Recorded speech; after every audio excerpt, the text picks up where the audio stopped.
Namaskar and welcome to Daily Global Insights, episode number 253. A shout out to our viewers to like this program so that it can reach its maximum potential. Today is Sunday and here are the main points. India commits to export 8 million vaccines in October and in 1 billion by the end of 2022. Huawei CFO Meng Wanzhou will be released and allowed to return to China after reaching an agreement with the US government. Charges of fraud.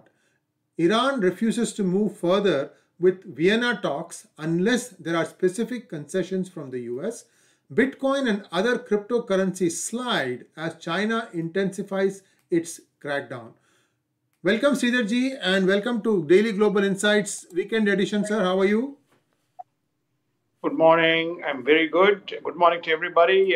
Good evening in the United States, and looking forward to this Sunday program. And there's lots of things that's happened over the last 72 hours. Yes, Sridharji, the Quad meeting concludes on expected lines, and it was much more of a show and tell for Biden, whose policy decisions have been anything but inspiring. The Quad leaders agreed to work together on security, free, open Indo-Pacific, COVID-19, climate accord, cybersecurity, technology supply chains, and human rights. What do you draw from what you saw about the Quad meeting, Sridharji? I think my inferences are very simple and straightforward. It was a first in-person meeting since Mr. Biden took over. So it achieved the objectives of all the four people in one single room, photographed and attending this session, and each of them making the specific remarks around the objectives of the Quad. It was good to see the four flags, the Indian flag, the American flag, and the Japanese flag, and the Australian flag hoisted behind these leaders. It's good to see the amicability of the meeting that formed the basis of their discussions and reflected in the sentiments.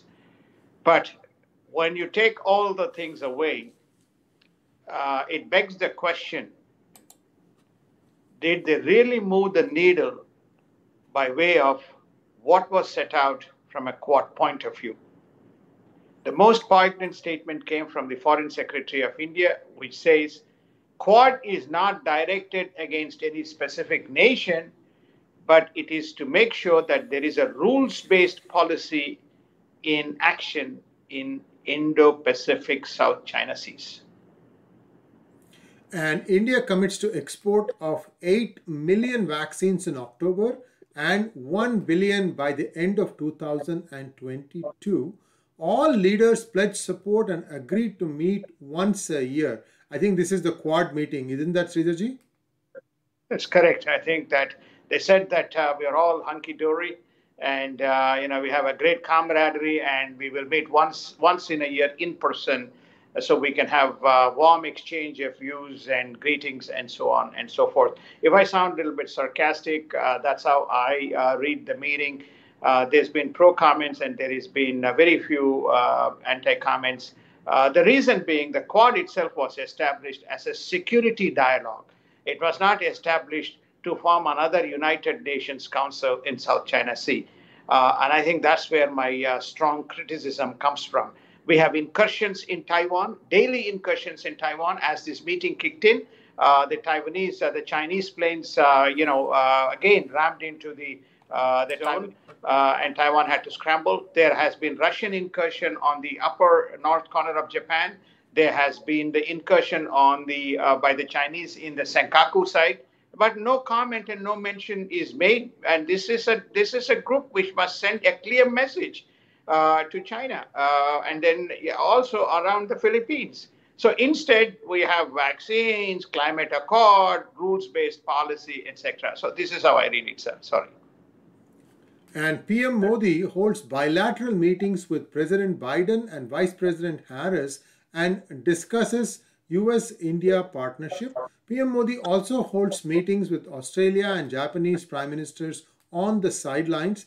What do you attach for the meeting of Prime Minister Modi with the Vice President Kamala Harris, Sridharji? I think clearly the chord, the Indian chord was played. That's I think that's the first and foremost observation. The second observation is that if we carefully look at the way these meetings are being conducted, there is some element of doubt around Mr. Biden's ability to do one-on-one unless it is with a broad set of people. If you see Mr. Modi's meeting with Madam Harris, Vice President Harris, or if you see Boris Johnson's meeting with Madam Harris, or if you see the Zambia president, they're much more one-on-one, and there is a lot of trust in terms of what Harris can do. So the way I see it is that it was a good exposure to Madam Harris into the global leadership and the foreign politics and foreign policy. It's possible that she may be driving it much more than Antony Blinken. That's how I see it. And Prime Minister Modi, in his UN address, touched on a number of topics, including COVID-19, terrorism, democracy, science and technology, clean water, and general technology. India to become the world's largest green hydrogen hub. His famous words, when India grows, the world grows. When India reforms, the world transforms, is something that is for the ages, Sridharji. This was something very, very interesting. What do you make of the last line? That is very interesting. When India reforms, the world transforms. Well, I think it's what Modi is saying is that India is transforming the world. And basically, he's using three essential drivers as his framework, though he has given 8 specific themes in his accord. What's the first and foremost? India has vaccinated close to 1 billion people, and India is going to be the anchor by which the vaccines are going to be distributed to the world. He made this statement when he had not vaccinated this many people. Now he has got a track record, which is to say, we had a problem, we had a hiccup, we are back. And he's showing that commitment in October itself. So I think that's the first. So therefore, India is no longer a consumptive. It is a consumptive, but also it's a power that distributes its goodness and well-being to the world. So that's the first observation. The second observation is much has been touted and talked about around the green hub, around the climate accord and emission control and gases. If you take a look at the countries, one of the countries that is, leading the way is very clearly in alternative energy and green hydrogen and green gas theory is India. So therefore is saying, look, you want, around the climate accord, then we are there. And we are again showcasing to the world, and we want the world to come and embrace and invest. And if we need, we'll do the technology transfer. I think that's the second message that he is trying to give, which is transformative rather than revolutionary or evolutionary. This is maybe incremental changes, but changes that are getting cascaded in. The third, I think the important point is that around the exports, which is namely India was not purely, opportunistically taking help from the world in terms of meeting the demands. Most notably around 2 areas. One is agriculture. Food is a much, much needed necessity in the world. And the second is around the manufacturing services, especially because of the issues that developed around China, especially because of the supply chain disruptions that's happened in a number of countries, etc. So the third, we are also doing it in those domains. So I look at it as, which is to say that India has changed, and when India reforms, the world transforms.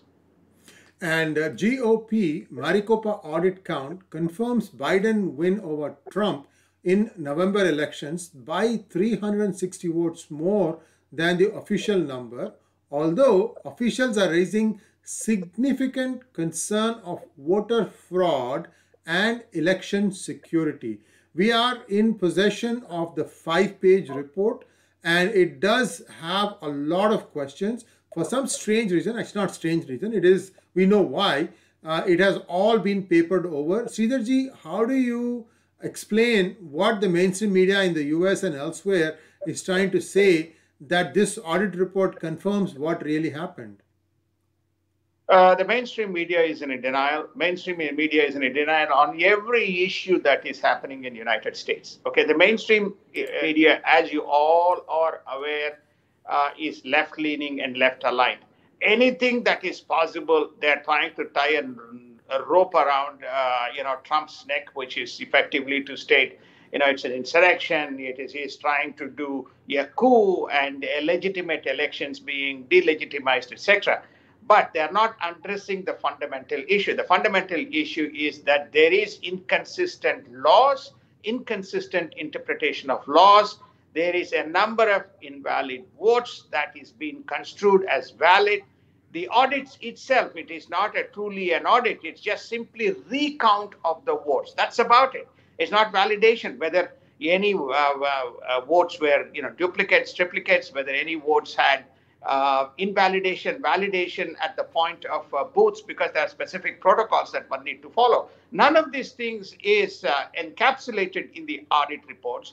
What you see in audit reports is just simply a recount. So this is where, again, the number that I have seen is quoted from in the Arizona that you point, especially Maricopa County, is 49,000 votes, roughly around 49,000 votes, which can come into question around two specific factors. One is the absentee ballots, and second is the duplicity of the votes or validity of the votes itself. So therefore, these two things were questioned, they were not validated. So which brings to bear the issue that mainstream media is not interested. It has its man in power, and the reform and the agenda can now go on, albeit with this type of franchise being given to Mr. Biden. And DHS Secretary Mayorkas says the Haitians under the Del Rio Bridge were not tested for COVID-19. GOP senators demand ex-Border Patrol Chief Rodney Scott to testify before Congress. From Tulsi Gabbard to other political commentators, many slam Biden over his pledge to punish Border Patrol agents on horseback.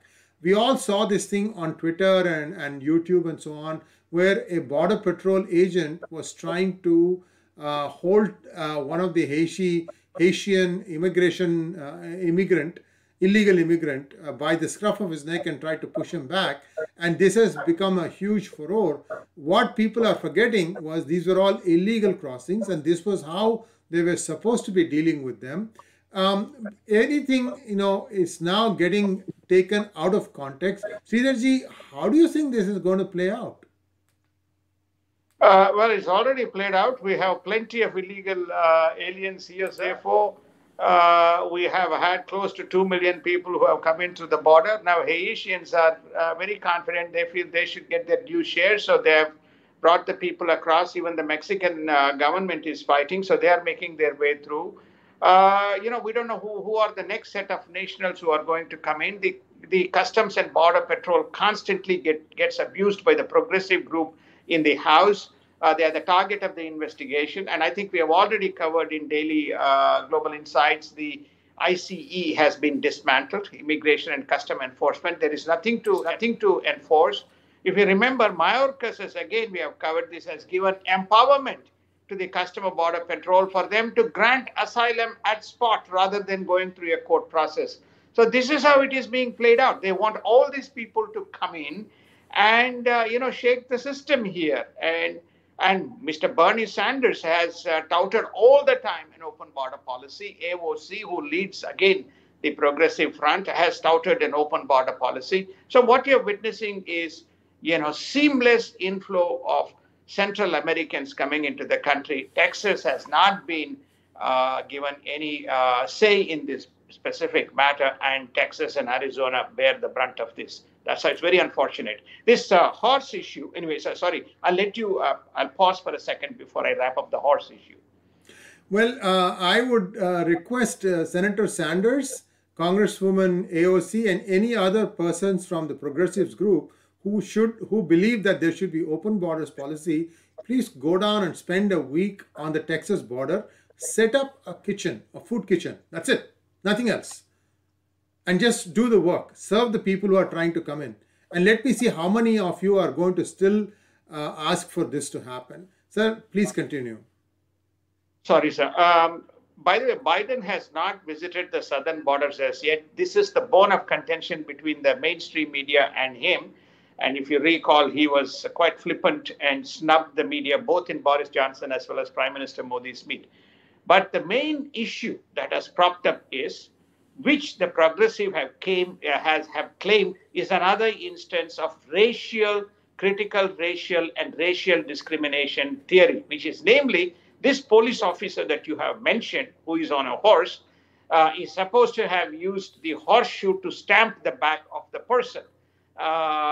So therefore, this is how the people are treated in United States. So this is another, if you have to use the word, supremacist type of tendency which has prevailed here.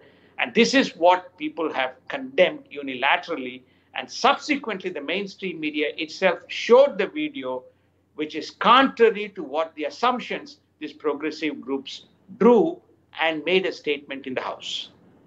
Representative Ted Lieu, a California Democrat, is leading an effort to undermine the federal government's investigations of Chinese influence over scientists, researchers, and others engaged in alleged economic espionage. Remember, we told you that the number is around 1.5 million. Another interesting development, Huawei CFO Meng Wanzhou will be released and allowed to return to China after reaching an agreement with the US government on the charges of fraud that were brought against her. This is strange. Huawei has been long suspected of spying in on US companies, which was a core bone of contention, and they wanted to investigate the CFO, who happens to be the daughter of the founder of the Huawei company. Said Huawei has PLA linkages. There's no doubt about that. What is this sham deal that Mr. Biden did? Well, Huawei, as you rightly pointed out, Sree, is founded by a retired PLA general. It has been accused of alleged spying. Now, there was certain transactions that was done. That's why it was called as a wire fraud, which is believed that this technology was transferred to Iran, was given to Iran during that period, and the financial transactions relate to that.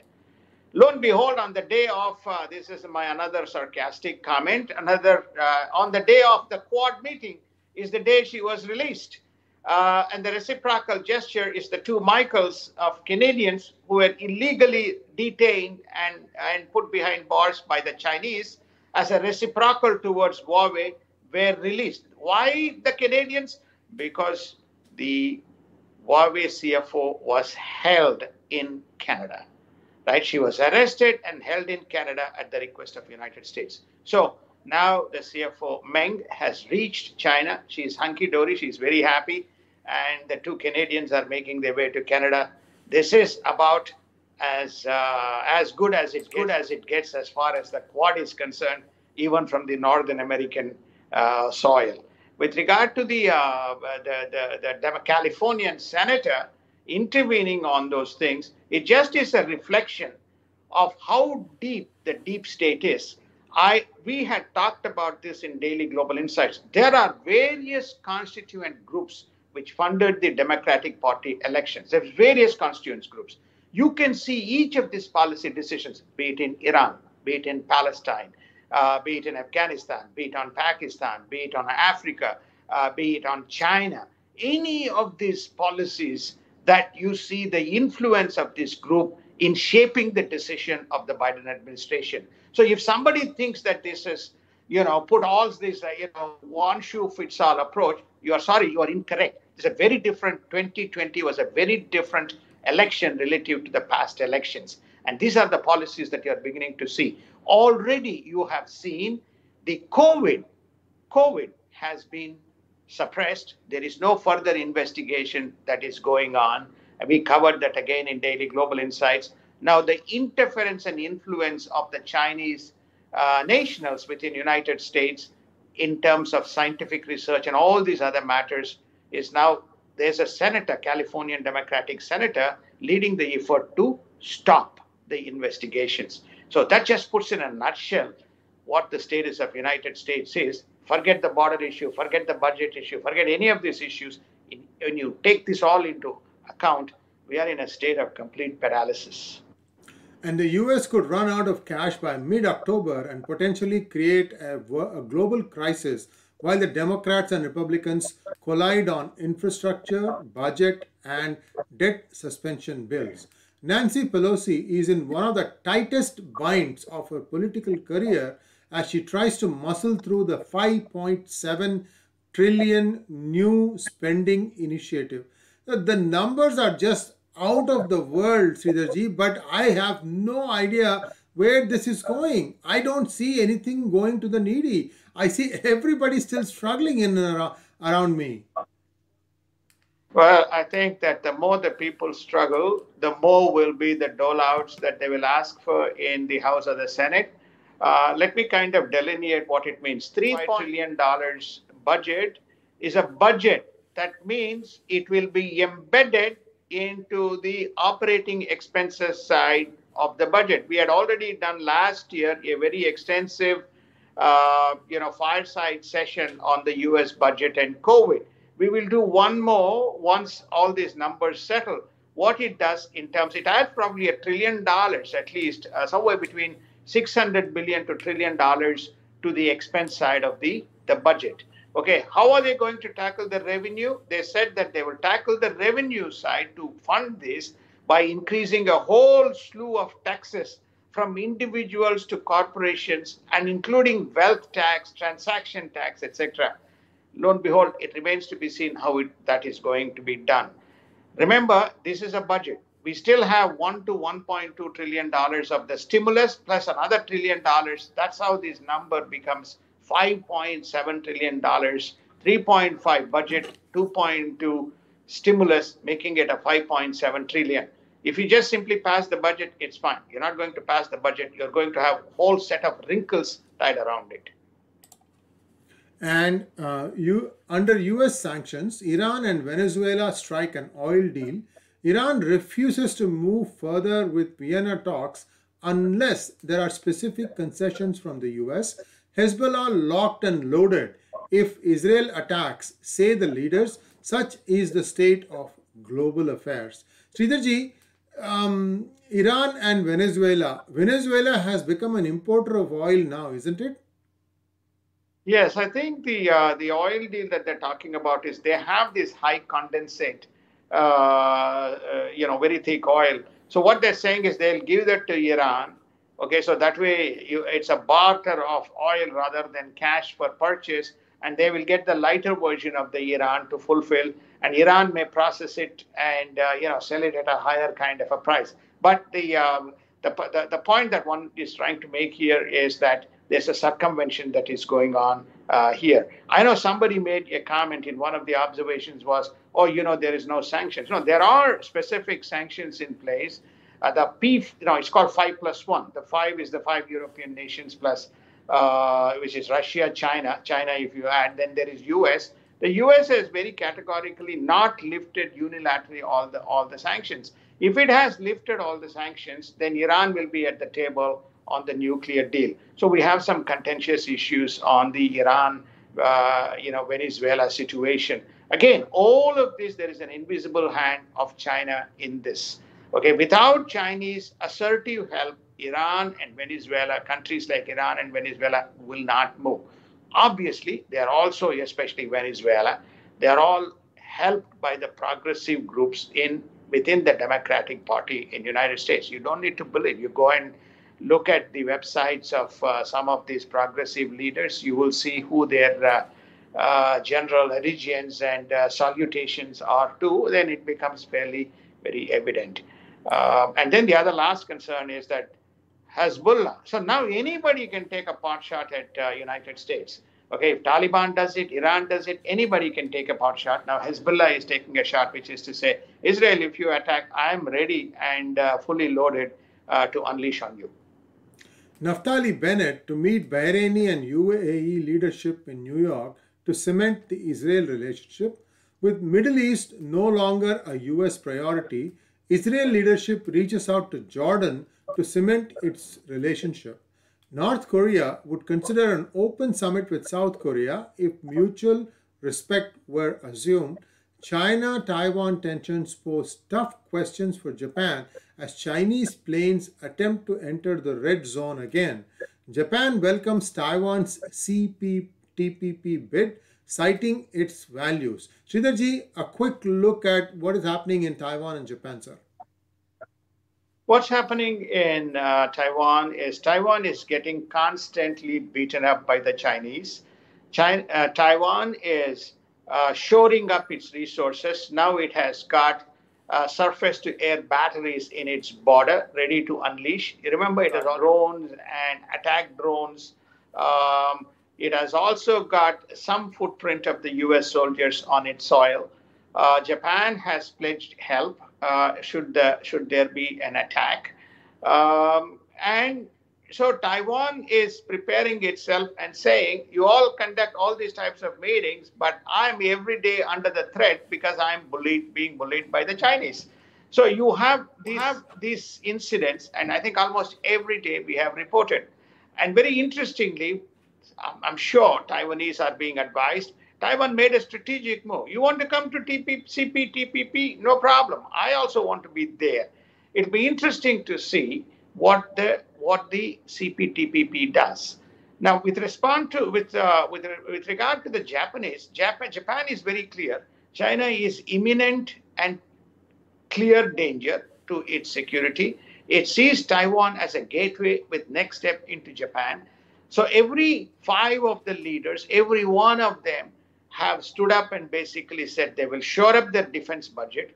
They will make sure that there is capabilities to deter any kind of advancement, and they will also take a position to defend Taiwan in the event of an attack. So you can see very close alignment in terms of what is going on, both on the trade side as well as on the security side between Japan and Taiwan. And let's take a quick look at digital currencies. Bitcoin and other cryptocurrencies slide as China intensifies its crackdown. Markets can witness turbulence in the weeks ahead with debt ceiling, budget, federal moves, and China. So, Sridharji, how low do you think Bitcoin is going to go this time? And when do you think it will be back up? Well, I think the crypto is being played. I mean, we have talked about this even last. China doesn't want any other crypto to be used by its individual citizens. It wants only Chinese crypto to be used. Remember, China is not going to dismantle crypto or the digital currency. If somebody thinks that's what they're going to do, it's stupid and it's silly. They launched a digital currency at the government level linked to yuan.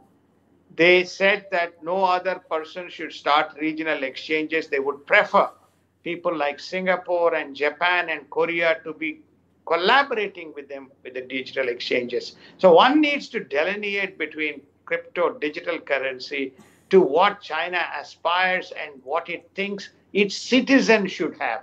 What it's saying is you cannot hold Bitcoin, you cannot hold Ethereum, you cannot hold Dogecoin. I will decide what you need to hold. So some of this market shakeup that is going on is as these people unload or they try to rebalance by selling theirs, you are seeing some price movement. Again, as I have mentioned before, I'm still holding, Bitcoin to somewhere around $60,000 by end of the year. You'll see these things move up like at astronomical speed. They go down at astronomical speed. They go back up at astronomical speed.